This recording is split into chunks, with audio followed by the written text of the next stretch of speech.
ஸ்ரீ குருப்யோ நமஹ. பெரிவாச்சரணம். ஹரஹர சங்கர ஜெய ஜெய சங்கர. பாண்டுரங்கன் மகிமை பார்த்துன்னு வந்துன்னு இருக்கோம். அதில் இன்னைக்கு சாத்வீகராஜன் அப்படிங்கிறவருடைய கதை. பூரி ஜெகநாத், அது பூரின்னு சொல்லணுங்கிறா, புரி அப்படிங்கிறா, அது புரி க்ஷேத்திரம் அப்படின்னு சொல்கிறா. நம்மளுக்கு நார்மலி பூரின்னு தான் சொல்லி நம்மளுக்கு பழக்கமாயிடுது இல்லையா. அந்த ஜெகநாதர், பூரி ஜெகநாதர் அந்த அந்த ஏரியாவில் ரூல் பண்ணிட்டு இருந்த ராஜா தான் இந்த சாத்வீக ராஜன். பேரே சாத்வீகம், அதனால் ரொம்ப ரொம்ப ரொம்ப சாத்வீகமான பர்சன். ஒரு ரொம்ப பக்தி நிறைஞ்சது. இந்த பூரி ஜெகநாதர் மேலே அவ்வளவு ஒரு பக்தி. அப்போது மக்கள் கிட்டக்கையும் அந்த பக்தியை ரொம்ப ஸ்ப்ரெட் பண்ணினார், விஷ்ணு பக்தியை. ரொம்ப நீதிமான், ரொம்ப குணவான், ரொம்ப எல்லாத்துலேயுமே ஒரு ராஜாவுக்கு இருக்கக்கூடிய அத்தனை குவாலிட்டிஸும் நிரம்பின ஒரு சாத்வீக ராஜனாக இருந்தார். நல்லபடியாக கிங்டம் ரூல் பண்ணிட்டு இருந்தார். பாகவதாளுக்கெல்லாம் நல்லா ஆதரித்து நல்லா பண்ணிட்டு இருந்தார். இப்போது நேத்திக்கிலிருந்து மதுரையில் கோபி அண்ணாவுடைய மேளா நடந்துட்டு வந்துருக்கு. நீங்கள் ஆன்மீக சாரல் அப்படிங்கிற இதில் லைவ் ஸ்ட்ரீமிங் பார்க்கலாம். அத்தனை பாகவதார். First day 108 சுவாசினிகள். அதுவும் இந்த சுவாசினிகள்ங்கிறது ஜென்ரல் சுவாசினிகளை சொல்லாமல் இந்த பாகவதாளுடைய மனைவிகள் எல்லாரையும் கூப்பிட்டு வச்சு மரியாதை எல்லாம் பண்ணியிருக்கா. அப்படி ஒரு பாகவதாளுக்கு சம்ரக்ஷணம் பண்ணுற கோபி அண்ணா. இந்த சாத்வீக ராஜனும் அந்த மாதிரி பாகவதாளுக்கெல்லாம் அப்படி ஒரு மரியாதையும் அவளை பணம் காசுனாலையும் நிறைய விதத்தில் அவளுக்கு சம்ரக்ஷணம் பண்ணிட்டு வந்திருந்தார். சரி, இப்போது இத்தனை இருக்கு இல்லையா, கடவுள் ஏதாவது ஒரு குறை வைப்பார் இல்லையா.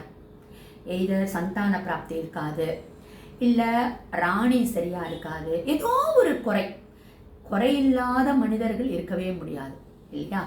நாம் வேணால் பாடலாம், குறையொன்றும் இல்லை கோவிந்தான்னு நம்மளை பாடணும்னு சொல்லியிருக்கு. ஆனால் நாம் குறைகளை தான் நிறைய பேசின்னு இருக்கோம், நிறைகளை பேசுறது இல்லை. இந்த சாத்வீக ராஜனுக்கும் ஒரு குறை. அது என்ன குறை அப்படின்னா, இது குறைன்னு சொல்ல முடியாது, ஒரு ஹேபிட், சூதாட்டம் அப்படிங்கிற ஒரு ஹேபிட், பைத்தியம். அந்த சூதாட்டம் உட்காந்துட்டாருன்னா எல்லாத்தையும் மறந்துடுவார். தன்னை சுற்றி ஒரு இடிச்சு எர்த்துக்கு வைக்க வந்தால் கூட தெரியாது, அந்த அளவுக்கு ஒரு சூதாட்டத்தில் பைத்தியம். ஒரு கதை கூட இருக்குது. இந்த சூதாட்டத்தினால 2 ராஜாக்கள் எப்படி தோத்தாங்க அப்படின்னு மகாபாரதத்தில் யார் மறக்க முடியும். தர்மர் சூதாட்டம் ஆடி அத்தனையும் இழந்து திரௌபதியை பிடிச்சி இழுத்துன்னு வரான்.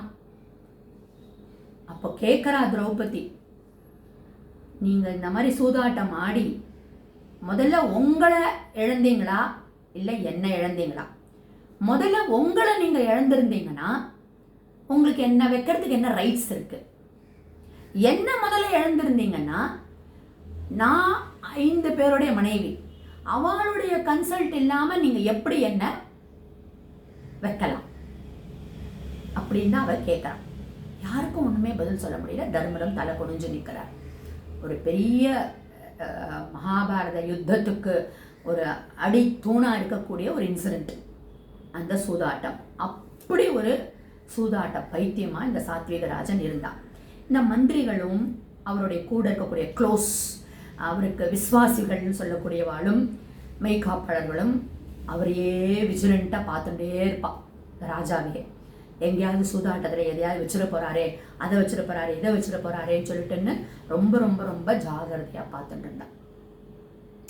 ஆனால் அந்த சூதாட்டம் ஆடலன்னு வச்சுக்கோங்க, சாத்வீக ராஜன் மாதிரி ஒரு ராஜா இந்த லோகத்திலேயே பார்க்க முடியாது. அப்படிப்பட்ட ஒரு ராஜா, ஒரு பேட் ஹேபிட். ஒரு நாள் அவருக்கு பிறந்த நாள். அந்த பிறந்த நாள் போச்சு ஜெகநாதர் கோவிலில் ஒரு விசேஷ அபிஷேகத்துக்கு ஏற்பாடு பண்ணியிருந்தார். ஏன்னா ராஜாவுடைய பர்த்டேனா சும்மாவா, கோவிலெல்லாம் பெரிய களை கட்டும் இல்லையா, விழா கோலமாக இருக்கும் இல்லையா. ஸோ ராஜாவே அபிஷேகத்துக்கு ஏற்பாடு பண்ணியிருந்தார். என்ன நடக்கிறது, என்ன ஆச்சு, கண்டினியூஸாக பார்ப்போம்.